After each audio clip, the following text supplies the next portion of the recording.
Okay, good morning mga ka-solar. Ngayon, papakita ko lang yung load natin na ginagamit dito sa ating inverter na 3 kilowatt hybrid off-grid inverter. Hybrid off-grid.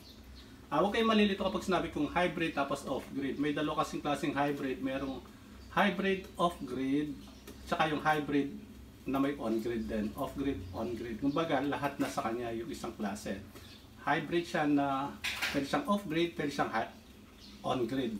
Ito naman is hybrid off-grid lang. Ibig sabihin hindi siya nag-feed ng kuryente papunta sa grid.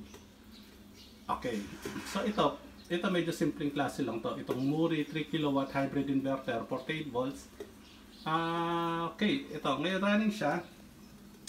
Ito yung power niya. Isang rice cooker na nasa wala mong 500, nasa 500 watts ata to. Yan, sa loob siya niluluto. Ang brown rice.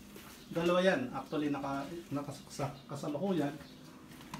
Ito yung isa. Yan, nakasaksak din siya. Kasalukuyan na ito. White rice naman. Ayan, sabay natin. Yan. Ito kasing outlet na to, nakakonect yan dun sa ano natin. Okay, so ito namang isa nakasaksak na to is itong ref. Yan. Yan. Maandar siya. Yan. Inverter type na refrigerator. Yan. Sabay-sabay siya kumanda. Dalawang rice cooker na nasa 500 watts at isang ref na inverter type refrigerator.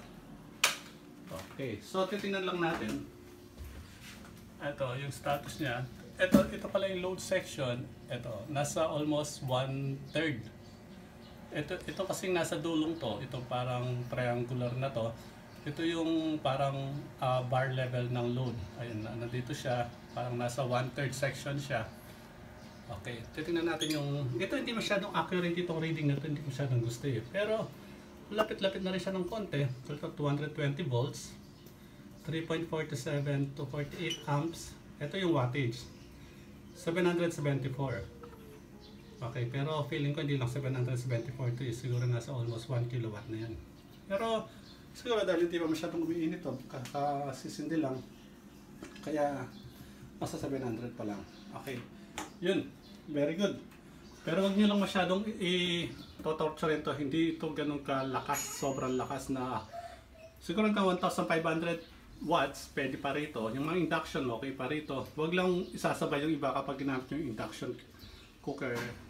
Halimbawa, may induction cooker ka plus ang rice cooker, hindi advisable yun. Induction cooker, solo, okay lang. Pero kapag ganito lang, mga 500 watts na, kahit sabay-sabay, pati yung ref, kasi inverter naman yun, okay naman. Okay? Thanks! Bye-bye!